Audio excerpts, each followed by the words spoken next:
We're talking today with William Lewis of Ormond Beach, Florida. The interviewer is James Smither of the Grand Valley State University Veterans History Project.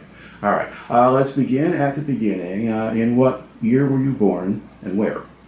I was born June 24th, 1948 in Meadville, Pennsylvania. Okay, and did you grow up there? Near there, in the same county. In that area, all right. And what was your family doing for a living when you were a kid? Oh, my dad worked at General Electric, and my mother, she was a homemaker. Okay. And did you finish high school? Yes. And when did you graduate? 67. Okay. And what did you do after you got out of high school? I worked for a factory building electrical components. Okay. And at this time, you know, the Vietnam War is going on, the draft is going on. How much attention were you paying to all that? Well, it was in the news every day, so we knew about it, but at that time it wasn't affecting me, so. Okay. So how do you wind up in the military? Needed a change of pace. Didn't particularly care for work at assembly line work. And, well, the Army seemed like it would be an interesting thing to go to. Okay. And being patriotic at the same time. So me and a couple guys joined together. All right. So when did you enlist? December 67. Okay. All right. And okay. All right. And when you enlisted, were you able to specify any kind of preference for your training or anything else, or ask for things?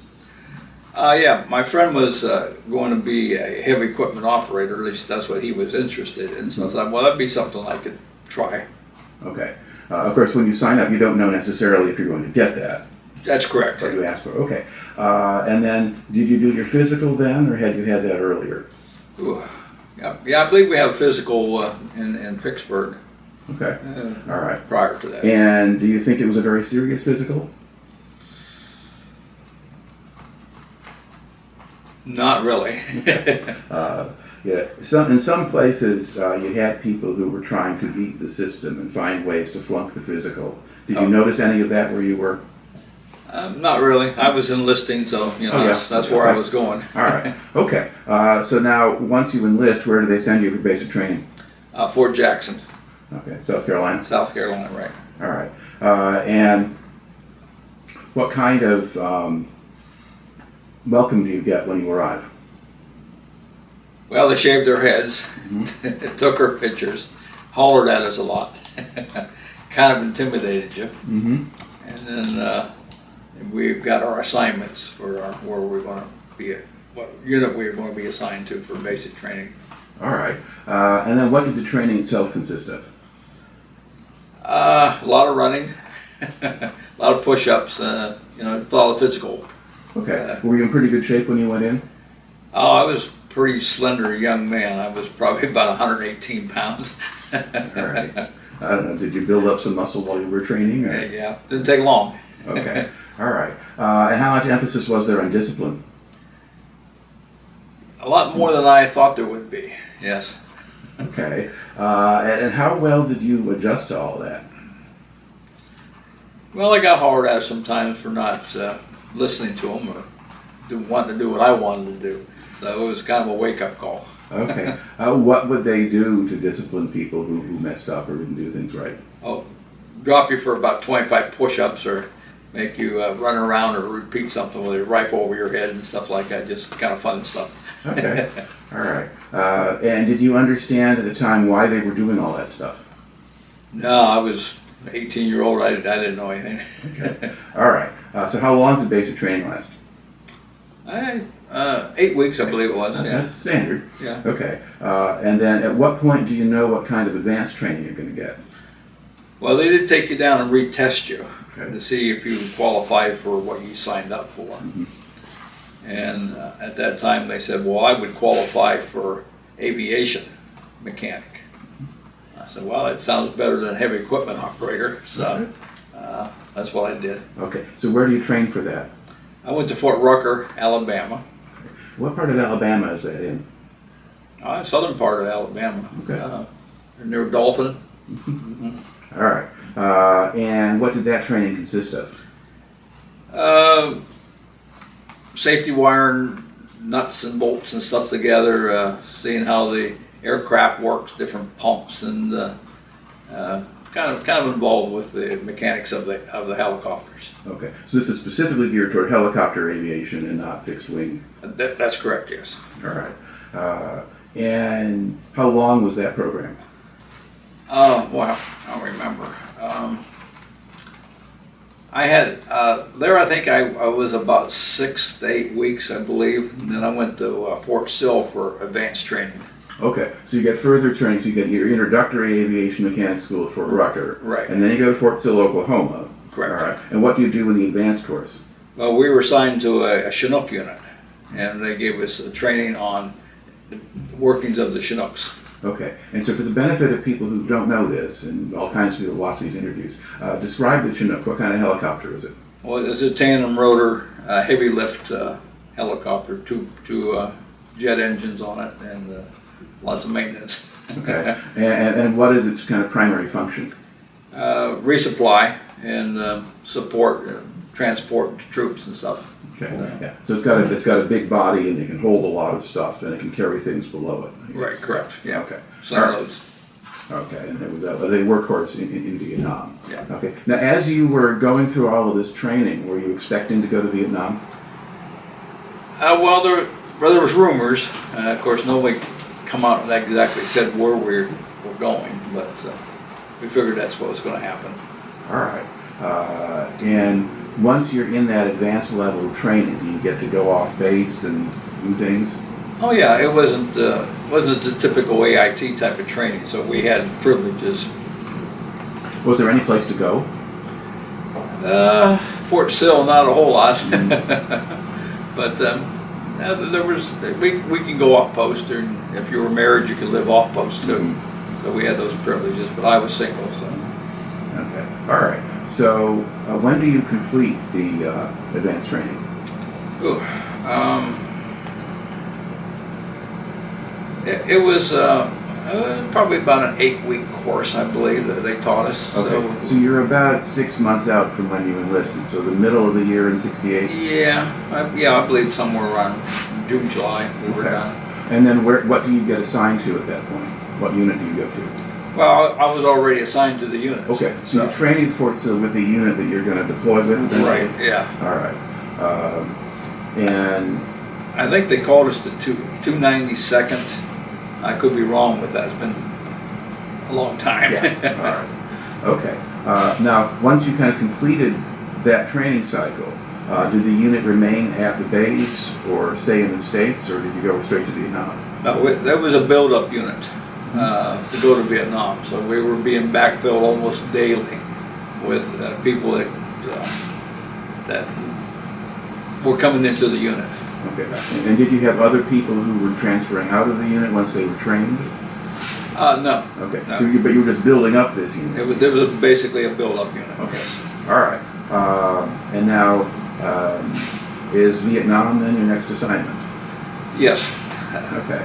Now, do they give you a leave home before you go to Vietnam? Yeah, everyone had a 30-day leave. And it was actually a free 30-day leave. They didn't take it off your books. They just said you go ahead 30 days and you got leave time to take it. Okay. So did you just go back home? Yeah, back to Pennsylvania. How did your family feel about you going to Vietnam?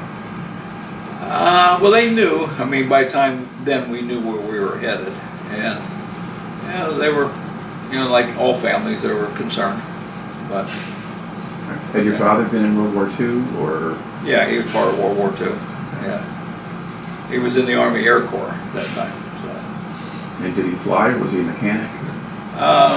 No, he wasn't a mechanic. I'm not sure what he worked for the Surgeon General or something. So. Okay, Yeah. but he wasn't flight crew. No, he wasn't flying. Yeah, it was reasonably safe if you weren't flight crew.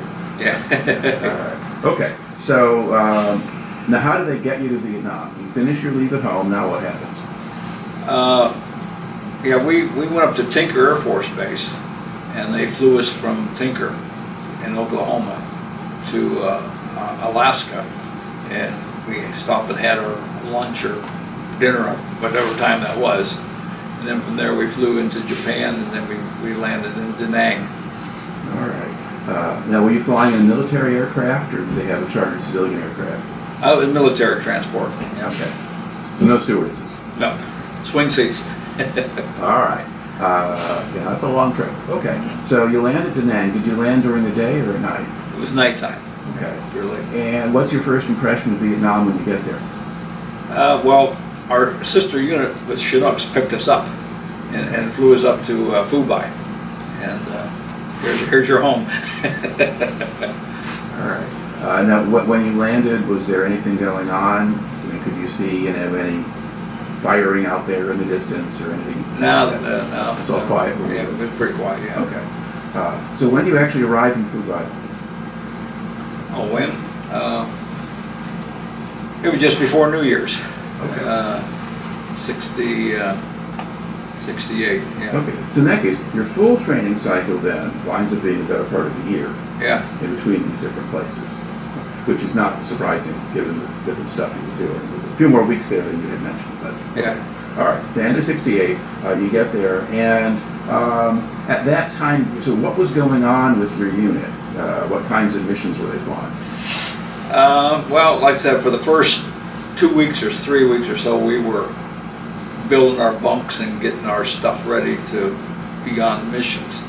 At that time, I was in the maintenance battalion, or platoon, and so we were just building bunkers and fortifying our positions. Okay, so you're not just taking over somebody else's. No. So you're really expanding the base, or at least expanding what's built on it. Correct. Yes. All right. And now, what kind of facilities did you build for yourself in terms of where you slept and stayed or ate or whatever? Yeah, we just tin roofs and plywood sides, and that was about it. Okay. All right. And in those first few weeks, did the base take any incoming fire or anything like that? No, I never seen anything at all. Okay. It's all pretty quiet. Yeah. Now, I guess when you had gone through all of your training, there had been a lot of stuff happening in Vietnam and at home. You'd had the Tet Offensive shortly after you joined, and then you had various assassinations, and Johnson not running, the Democratic Convention in Chicago, a whole bunch of stuff. And Vietnam got rather uglier in '68 as a result. Did you pay much attention to that, or did you just focus on your own training? Yeah, when I was at Fort Sill, we didn't have much access to TVs. Of course, TVs wasn't nearly as popular at that time, and so I really was kind of oblivious to what was happening in the world. Okay. All right. So now you're out in Vietnam, and because you spend the end of '68 and early 1970, just kind of early '69, kind of just getting yourself set up. And then at what point do the helicopters start flying missions? Within 30 days, I think it was, they started flying. Okay. At that time, there was a sister unit that had been there almost a year, and they were getting ready to rotate back to the States. So what the battalion did was take a third of the people from the company I came over with in C Company and move them to A Company or B Company, and I happened to be one that got transferred to a B Company. So, and they were already flying missions at that time. Okay. And so it was quite it was kind of hectic because everybody was being transferred around and meeting new people and different missions and different aircrafts and everything. So. All right. Now, so you're still that early part of '69 at that point. Were you flying missions mostly in the coastal areas, or were you going off into the interior, or do you not even know because you were just fixing them? Yeah, at that time, well, when I got transferred, there was a friend of mine who was a flight engineer. He asked me if I would fly with him. Okay. So as a mechanic, they want mechanics to know how to fix stuff when they have a breakdown in the jungle or something. So I decided I would start flying. So him and I started flying together. All right. And do you remember your first mission? It was the first mission.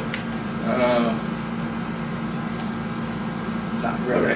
Okay. So I guess when you had done training, had you gone and flown around in helicopters much? At Fort Sill, yeah, we did flying missions. I flew with a couple of guys at night missions and stuff like that when we had off time to just get a taste of it, see what it was like. We kind of thrilling to do Okay. stuff like that. All right. So you had your original initiation. Now, the missions in the first few months of '69, did they seem to be pretty routine for you, or? Yeah, they did. Not knowing what I was basically a door gunner at that time, and just interesting to see the countryside and sitting down not having to work. Right. Okay. Now, did you stay along the coast, or were you going into the hills in the interior? Yeah, we had missions all over the place. We were up in the highlands and dropping off ammunition or water to troops and sling loading basically. All right. So you're like taking things to fire bases and. Yeah, exactly. Okay. All right. Now, are there particular incidents that stood out for you that you recall in the period before the Hamburger Hill flight started? In the early months.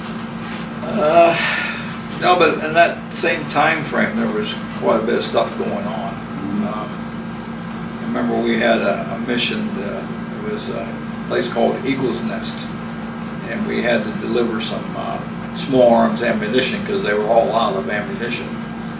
And but they were the VC was coming up on the one side of the hill, so they were in desperate need of this ammunition.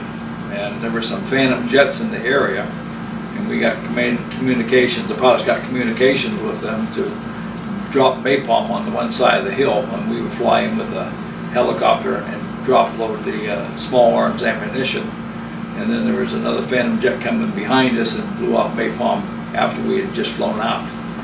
And they said, well, how can we tell where the wind direction is, because we don't want to pop smoke, because they knew we were coming in.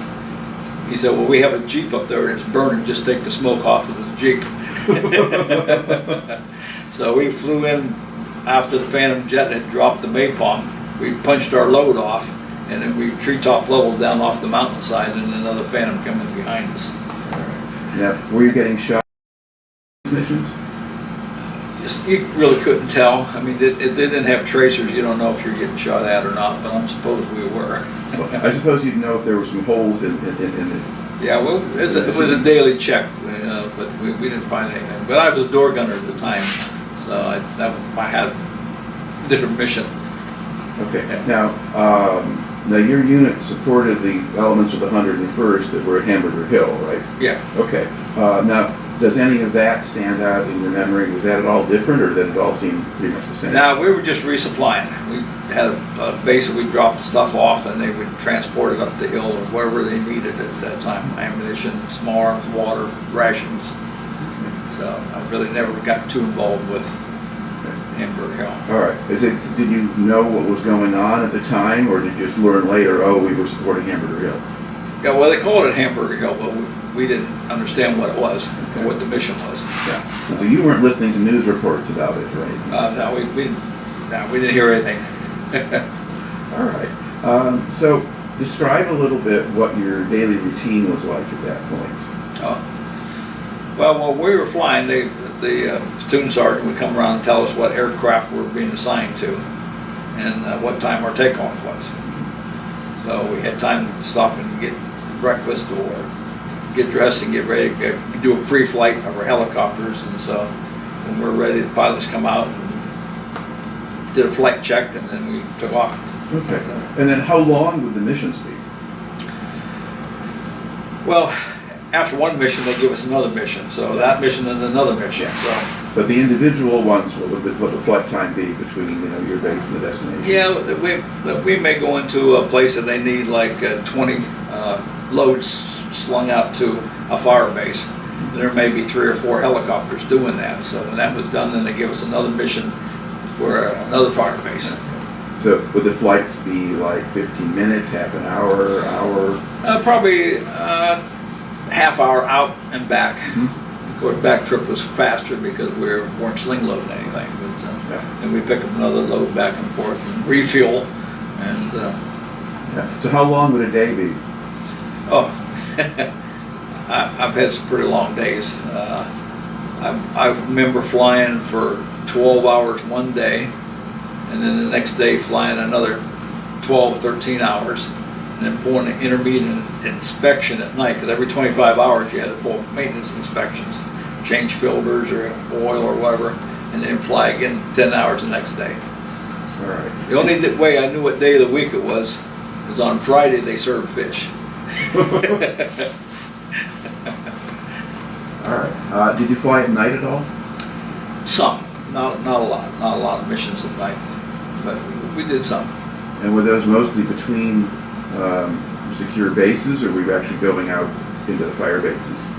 We used to drop flares once in a while, night flare missions, or maybe transport people.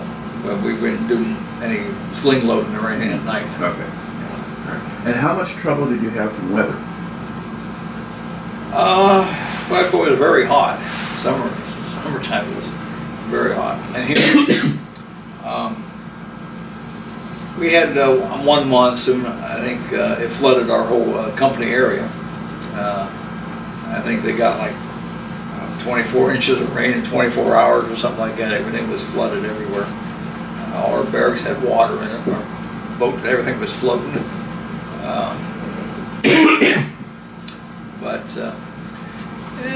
But were there periods when you couldn't fly into the mountains because there was too much fog or that kind of thing? Oh, yeah, there was one time we had a mission. We flew up to Camp Evans, and we were running missions out of Evans. And there was three helicopters. And the first day we flew with our missions, and then we sat down at night. We started getting raining, and the fog set in, so we don't fly in fog. So we were sat down for like a day and a half, and they said, well, they flew one helicopter out to check the area to see how dense the fog was and how socked in we were, and that aircraft took an RP round and crashed, burned. Oh. Yeah.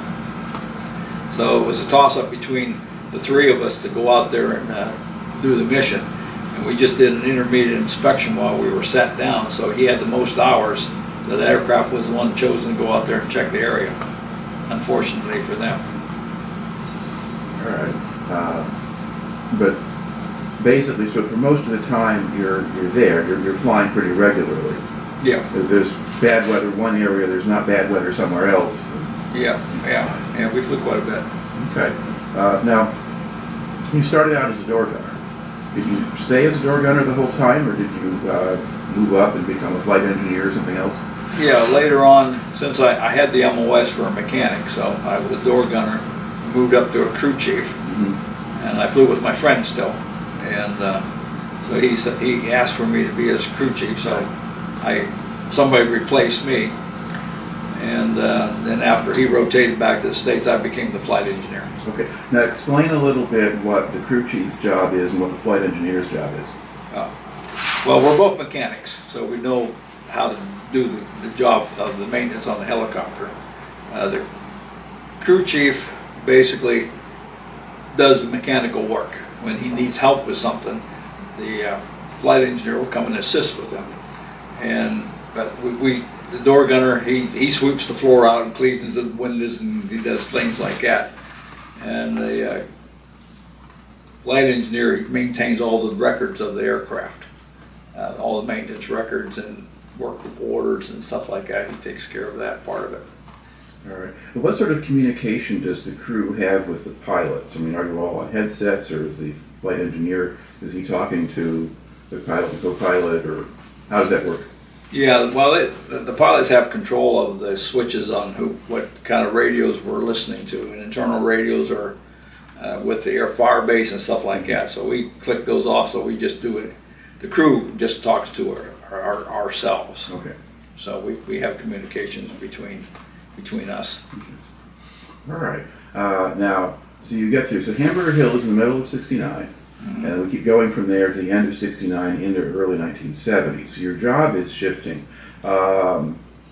between, and at the very, now you wind up, how long do you actually stay in Vietnam? I was there a total of 20 months. Okay. In Vietnam. Yeah. Now the usual tour is 12. Correct. So how do you wind up with 20? To get an early out of the Army, if you have less than 180 days or 50 days, I forget what it was, but when you leave Vietnam, they just discharge you. So I was not quite under that umbrella unless you extend it. So they kind of give you an incentive to extend so you get early out. And so I elected to do that. Okay. Now, toward the end of that tour, you were flying missions out to Firebase Ripcord, which initially they tried to establish it in March of 70, and then they do in April. But between kind of Hamburger Hill and the beginning of Ripcord, are there particular events or things that happened to you or that you did with your aircraft that stand out in your memory? Well, a lot of things were going on that time of period, especially up in I-Corps. I know they were building some roads so they could transport the artillery pieces out and the ammunition, so we had less of a mission, but we always found something else for us to do instead. They were building some fire bases, and we had sling load bulldozers and stuff like that to the top of the fire base so they can clear it off and get ready for the setup. And I think that's what happened with Ripcord. And all right. Now, did you have any kind of interesting adventures as you were flying some of this stuff out there? most of the time it was pretty mundane. We just checked, make sure we weren't aircraft was the nearest, and let the pilots know. That's part of our mission. And but we flew 4,000 feet in the air, so we were pretty high up, but we didn't have much going on and just sit and relax and just go to our... Except when you have to go down to unload something. Well, that's when it got exciting. Yeah, I don't know. Did your helicopters you flew in, I mean, did they take much damage from ground fire, at least before Ripcord? No, I was pretty fortunate. I didn't receive much. There were other crews. Now, we had 16 helicopters in the company. Yeah. So it was one of 16. Of course, we were all flying at the same time, but we were a pretty big unit. Okay. Aside from the one that you mentioned, did other Chinooks get shot down before Ripcord? Oh yeah, I had a guy slept next to me. He was up on Ripcord, and he took some hydraulic lines hits, so they had to set down on Ripcord. Yeah. I was kind of asking kind of before Ripcord. Oh, before Ripcord? Yeah. Other companies had problems with it, but the company I was assigned to, we were pretty fortunate. We didn't have a whole lot happening. So on some level, it was kind of a regular job. Yeah, Okay. So what was so were you most of the time based out of Fubai, or were you at Evans a lot? Most of the time we were out of Camp Eagle. Yeah. Okay, that's Fubai. Yeah. All right. And so I don't know, what kind of facilities did they have for you there? We had our sleeping arrangements was a building with slept eight guys, and we were all in a flight platoon, so we all slept in different areas. I mean, they had the maintenance people and then the flight platoons and the higher echelon maintenance people. So the platoon sergeant come looking for us. He knew where we were. Okay. And then what kind of facilities did they have otherwise for food or entertainment or anything else? Yeah, well, they had a mess hall that was up on the hill there, and they fed. We had a big company. It was between the attachment and the company itself. We had almost 400 people. That's a big company. That's a big company. And so they had a big mess hall. And, food was hot. It was okay. All right. And did they have any other recreation? They would have had an enlisted men's club and that kind of stuff? Yeah, we had an NCO club. There was an officers club, and they had an open theater where they had a movie nightly. And it was a pretty populated, densely populated area Camp Eagle was. Okay. Now, one of the kind of stereotypes of Vietnam is that particularly in the rear areas, you would have various sorts of racial tensions, drug use, other stuff, bad discipline. Did you notice much of that where you were? No, not really. No. See, Camp Eagle was any civilians that was not American, they had to be off the base at night. Right. So any of the Vietnamese that come to work, sandbagging or laundry or whatever they were doing, they all had to leave. So we didn't have a whole lot. Racial tension. We seemed to get along with everybody. Yeah. I mean, that tends to get sensationalized, and there certainly were incidents at times, but Much of it, and of course, mostly were you kind of hanging out with the people in your own company? Right. Yeah. Yeah, and within that world, you're getting along and so forth. You're right. Okay, there. Were there people smoking pot and things like that? I seen a little bit of it. I mean, we weren't really getting drug tested at that time. Later on when I was in the reserves and stuff, we got drug tested often. But in Vietnam, they didn't do any of that. I seen some. I mean, I didn't partake in anything. Being in a flight platoon, I wanted to have a level head. Right. So.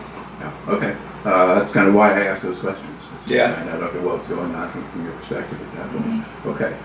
Now you get into you now made. Did you get an R&R someplace in there? Yeah, they offered us an R&R. I think I wound up going to Hong Kong for I think it was 10 days or 5 days. I think it was 5 days R&R. All right. So what was it like to be in some place where there wasn't a war going on? It was different. It was you're back home almost, you know. Hong Kong was a very thriving town. There was a lot of stuff going on and a lot of stores and shops, and you could actually buy stuff. Mm-hmm. Yeah. And there are people who spoke English. Oh yeah, most people did. All right. So when in your tour did that happen? I think with about 8 months into Vietnam, they offered me a chance to go to R&R, and I selected. Well, you select 2 or 3 different places, and they chose one of the 3. Right. And so that's where I went. All right.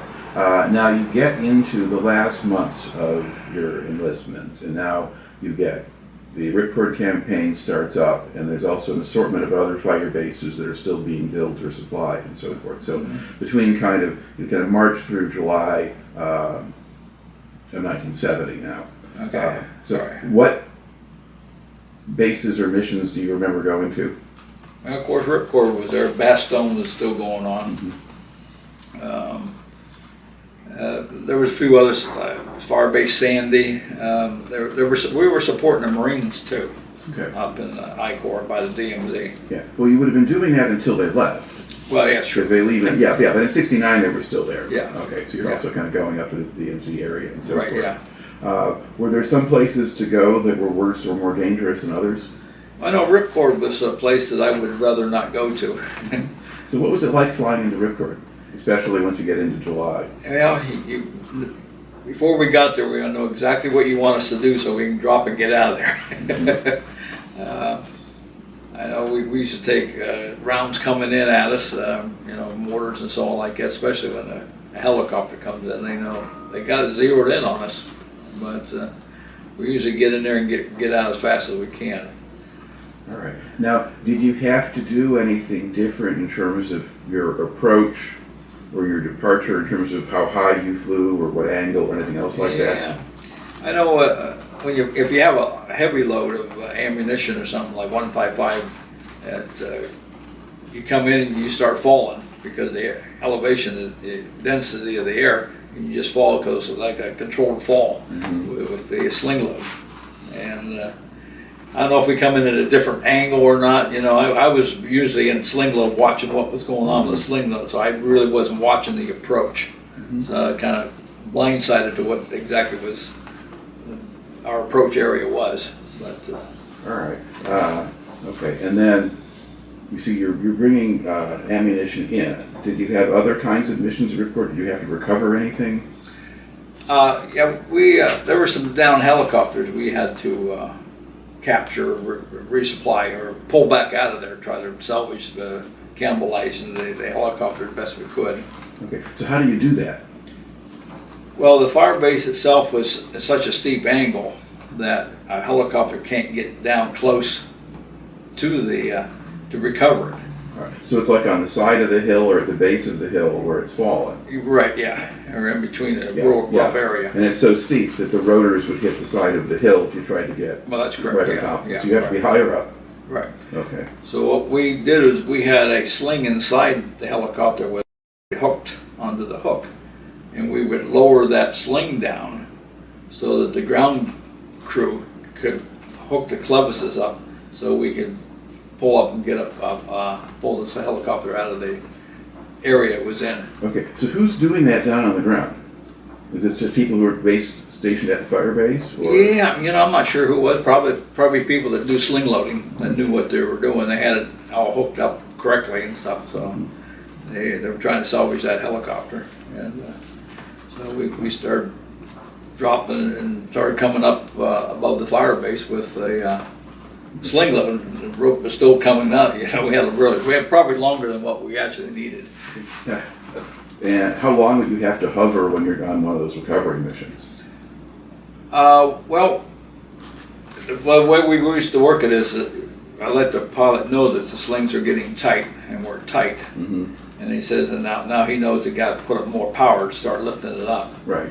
And by that time, we were above the Firebase Ripcord. Yeah. And I was watching what was going on, helping to lower the sling down. And the next thing I knew, there was shells, empty shells, casings bouncing around inside the helicopter, and I didn't know what was going on. And I looked up, and here it is, tracers and stuff were going underneath me. We were in a crossfire, a 51 caliber, trying to pull that helicopter up out of the jungle. And both machine gunners were shooting back. Pilots got anxious, and they pulled pitch quickly. My hand got caught in one of the clevises and pulled my glove off, and I had to pull myself back from on one of the chair on the side, pull myself back into the helicopter. And next thing you know, we were going. we had a helicopter with us. Yeah. But how long would you have to be sort of in hovering or staying in one place while you were doing this? Yeah, it could take a minute or so hovering up as we come up. But it's not like you're up there 5 or 10 minutes. No, we tried to get out of there. Yeah. But we were, of course, they knew what we were doing, or figured what was happening, so they were aimed up on us. But when we got to the position, we were still hovering there. They started receiving fire. Right. Okay.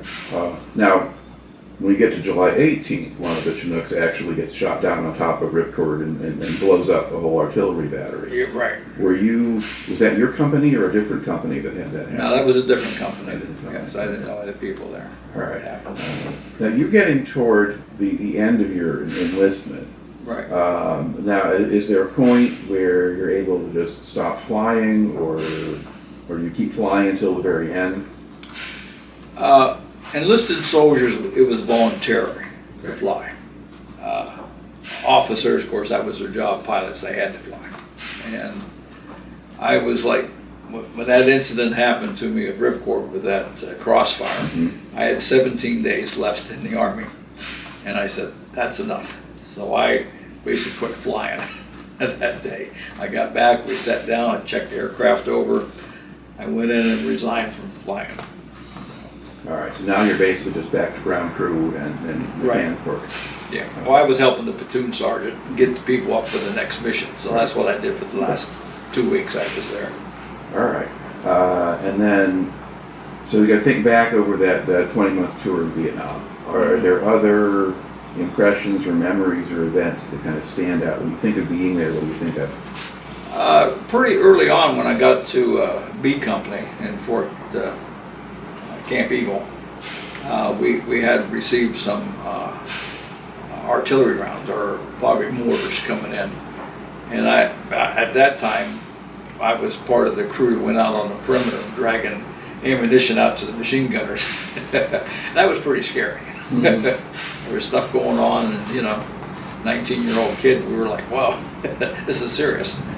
Now, when you were stationed up there, at Eagle or Evans, did you go out at all into off base in the civilian community or anything like that? Not really. Once in a while, we did a perimeter guard, a perimeter walk around on the outside in our area, and there were some village people and stuff that were there, and we didn't communicate with them, but they were tending their crops and their water buffaloes and stuff. It was kind of interesting, but I never really had any interaction with them. So they weren't trying to sell anything to you or nothing like that? No. You get it in some places. Okay. Yeah. All right. So now we get kind of end of July or early August 1970. It's time for you to go home. So what's the process for that? Well, we went into Da Nang, and after we had processed out, and we were in a holding area, and my brother was there. It was his first week in Vietnam, and it was my last. And what was he doing there? He was in the Marines, and he was stationed in Da Nang. Okay. So there was still a Marine garrison in Da Nang, even Yeah. though the larger Marine divisions had left. Right, yes, yeah. All right. He just happened to be there at the same time I was. So All right. say hi, bye, you know. Okay. And then how do you fly back?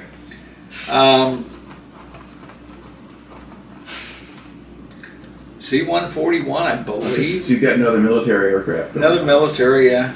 We went into, well, so many different flights I remember, but yeah, we flew into Fort Lewis, Washington, and started our processing out at that time. Okay. And then from there to go home, did you go home wearing civilian clothes, or were you still in uniform, or how did you fly out? Oh no, they made us take our uniforms off. They said you don't go through the airport with a uniform on because of the protesters. Okay. So did you see any protesters there when you went through? Not that I remember. Okay. But nothing significant. All right. Yeah. And then once you get back home, what do you do? You feel lost. You know, yeah. I mean, you've been working so hard and being told what to do, and you know, we have all this advanced training. A helicopter mechanic. Well, what do I do now? I could start assembly line again. I said, I don't know what I want to do. We were pretty lost All right. for a long time. And did you get a job somewhere, or what did you do? Yeah, but I don't remember. All right. I drew unemployment for a while. I knew that, and gosh, I remember what I did. I became an iron worker Okay. And then where were you doing that? in Erie, Pennsylvania. Okay. Yeah. All right. Now, at a certain point, you wind up going back into the Army Reserve. Yeah. In '89, or no, 70. I think you 78. 78. Okay. I went back in. All right. So you've been back from Vietnam for about 8 years at that point. Correct. Yeah. So what led to the decision to join the reserves? Well, I had gotten married, and we had a young child. And to make more money, I figured, well, that's something I can do. They seem to pay pretty well to go in the Army Reserves. So I said, well, I got all the training, I'd go ahead and do that. All right. And what kind of reserve unit do you join? Field artillery unit. 8-inch self-propelled, which I had no knowledge of at all. But since I was an iron worker, they put me in service battery as a welder. Okay. So that's what I did. Now, and then did you stay with that, or did you move around and change units, or kind of what's your reserve career like? Yeah, I stayed with that for until '89, and at that time, the job I was working at as an iron worker, the building trades, they were pretty non-existent. You almost had to buy a job. So they offered me a position to go back into the Army, active duty, working for reserve components. And at that time, I had cross-trained as a PLL clerk, which is in the supply area. So I went back in as a supply sergeant. All right. And then where were you based? My first duty station was, I was stationed in Erie, Pennsylvania in the reserves, and I went to State College, Pennsylvania. And then I got activated that unit got activated for Iraqi freedom. Or for Desert Storm? Desert Storm, that's correct, yeah, Desert All right. Storm. So now, when do you get activated? Is that before we actually started the fight, or? Yeah, no, I think, we were at Indian Town Gap waiting to be activated. Okay. The war had already begun. And we were doing our training and changing gas masks and qualifying on our weapons and doing that mundane thing to make sure we were qualified as a unit to go. And then we wound up going, I think it was the April 15th. Okay. is when we left Indiantown Gap. Okay. So by then, the war part of the war is already over. Yeah. Because you don't, that part only lasted a few days, but then there's all of the follow-up stuff that comes after that. So, how did they get you out to Saudi Arabia?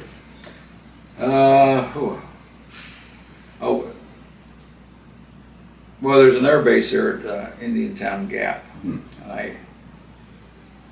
This is where it gets so. No, they bussed us to New York City, I think it was, and we flew out of JFK or something like that to Saudi Arabia.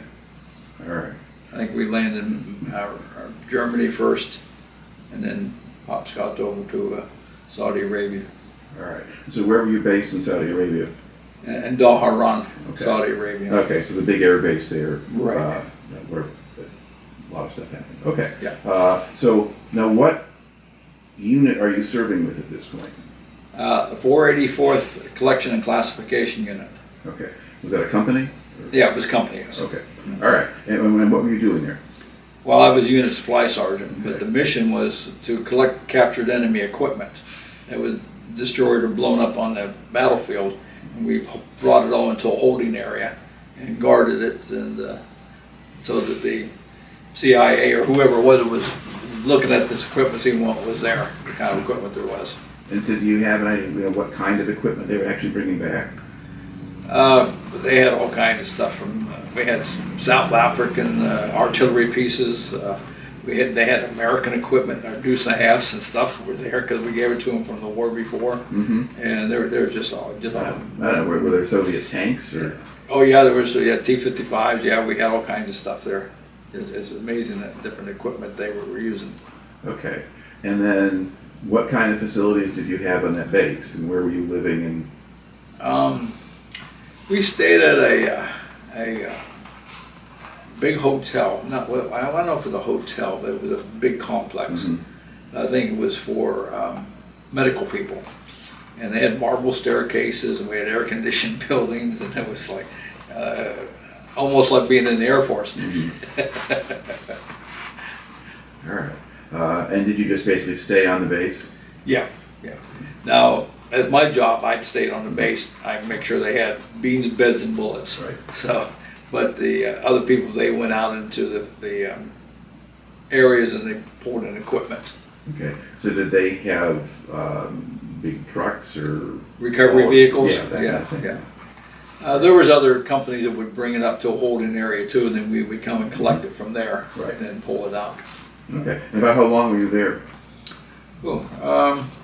They said we left April 15th, and by the July 3rd, I think we landed back in the States. All right. So it wasn't that long. Okay. Yeah. Well, it was kind of a finite job in a way. There's only so much stuff left over on a battlefield anybody wanted. So, yeah, that's true. Yeah. You could do that. Okay. So now you get back again to the States and kind of, let's just follow through kind of reserve career from there. I mean, okay. How long did you stay with that unit?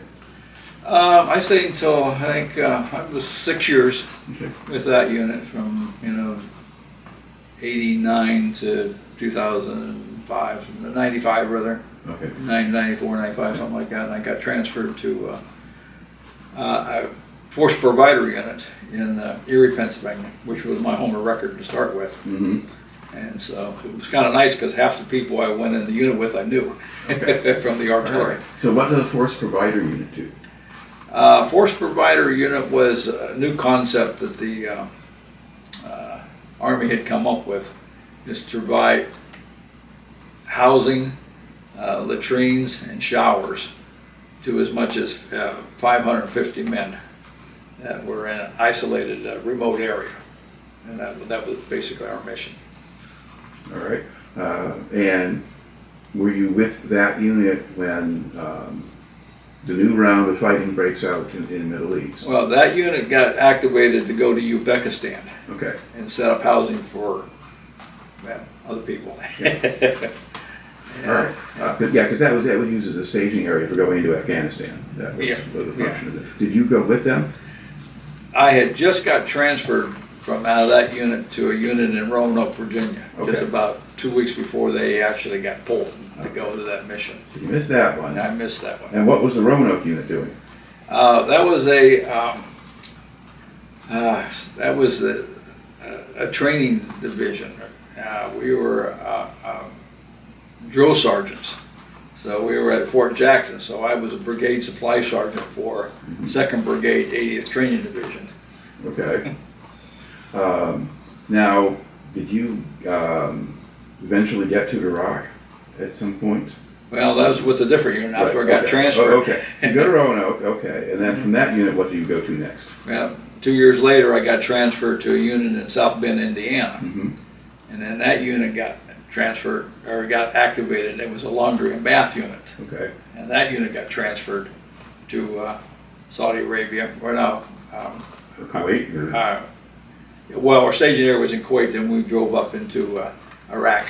Okay. And we were in Toledo, Iraq. Okay. Yeah. All right.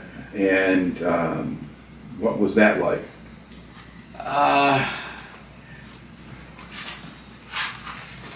I wasn't with the unit that long. Right. I got sick. Yeah. And wound up being a medical evacuated back to the States. Okay. But I wasn't there a month or 6 weeks or something. All right. But what kind of facility did you have? What did the place look like? It was, well, when we got there, it was a bombed out air base. Okay. And that air base had ordnances all over the place. And we were sleeping in tents, and it was a pretty rough area. Mm-hmm. But since we were a laundry and bath unit, we always had clean clothes and we were able to bathe daily. All right. And was there so were there regular troops there who were guarding the base, and you were just in the middle, or were you just on your own? No, yeah, it was a large base. Okay. Yeah, there was probably, I don't know how many thousands of men, but there was a lot of people there. Yeah, a lot. And so you didn't have to do perimeter duty or anything like that? No, I didn't. We weren't doing any of that then. Yeah. All right. So you have a brief trip to Iraq, and you Yeah. get sick, and then you go home. Right. And then do you leave the reserves at that point, or you just go back? Yeah, well, I went to Fort McCoy, Wisconsin. Got activated out of, and then they sent me down to Fort Knox to the medical hold unit Mm-hmm. there until I got better. Mm-hmm. And then they released me, and they were going to send me back to Iraq, but my company commander said, no, just stay where you are. Mm-hmm. Back at the reserve space, because there was people that had finished their basic and AIT that were stateside. Mm-hmm. They didn't go overseas, that nobody was watching. Okay. So they said, well, that's going to be your new job. So I took care of them and made sure they were on time and accounted for their pay and everything. So. All right. So was that your last assignment? Yeah, that was my last assignment, and I retired in August 2006. All right. So when you look back over that full run of time you had in the service, how do you think that affected you, or what did you learn from it? Oh, that made me more disciplined for sure. I'm glad I did it. I'm glad I'm done with it. Mm-hmm. But very, very, very patriotic aspect of what we've done. All right. And then at what point did you kind of learn about the Ripcord Association? I think one time I was just looking through different things. You know, you get messages, because I was with the 101st Airborne. Okay. And so they have satellites that say, well, if you know about this organization, you know about this one, instead of Ripcord. So, oh yeah, I was at Ripcord. And so I looked into what they were doing, and I went ahead and signed up as being a member of the association.